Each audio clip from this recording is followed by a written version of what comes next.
खे रोकण जो भी तरीक़ो ज़रूरी आहे, जंगलो ॾियणु ज़रूरी आहे। हिन में असां चयो आहे त हिकिड़ो जेसि ताईं स्टेडियम ठाहियूं, सुठे नमूने जो स्टेज ठाहियूं, तेसि ताईं हिनखे असां बेंचुनि सां सींगारियूं, वणनि सां सींगारियूं। उन जे लाइ तमामु दोस्तनि जी माली इमदाद जी ज़रूरत आहे। हिन में को शक न आहे त असां पंहिंजे तौर ते जेतिरो असां खां थी सघे थो, असां बि इहे तव्हां वांगुरु मिडिल क्लास आहियूं, पर असांजो जज़्बो इहो आहे त जेकॾहिं 100 रुपयो मालीअ खे ॾियणो आहे त 100 रुपयो महीनो बि असां पाण था कढूं। जेकॾहिं असांखे कंहिं ॿिए कम में असांखे को इफ्तार पार्टी करणी आहे त 100 रुपयो असां था कढूं।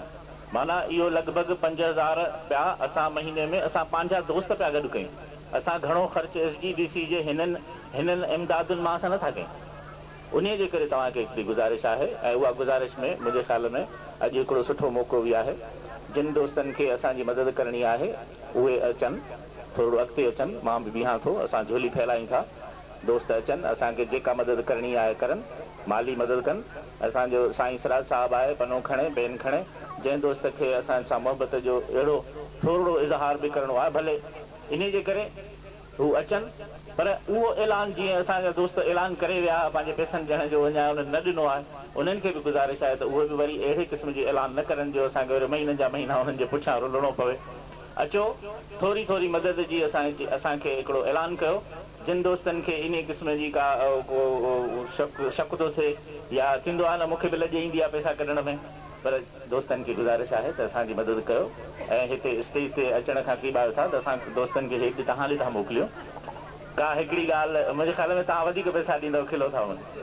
सो स्टेज ते अचो, जंहिं दोस्त खे आहे ज़हन में असांजी मदद करण जे लाइ, सो महिरबानी करे स्टेज ते अचे। साईं, को दोस्त अचे थो? साईं गुलाम शबीर कलवड़, साईं मदद कयो। साईं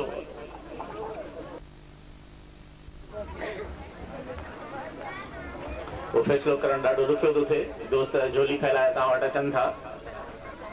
जे हाव न हारी कोई हारल, जे हाव न हारी कोई हारल, जे हाव न हारी कोई हारल, ही ॾींहुं बिगाड़े ॾींदासीं। छो पेर पसारे वेठो आहे, छो पेर पसारे वेठो आहे, उथ डूंगर डारे वेंदासीं।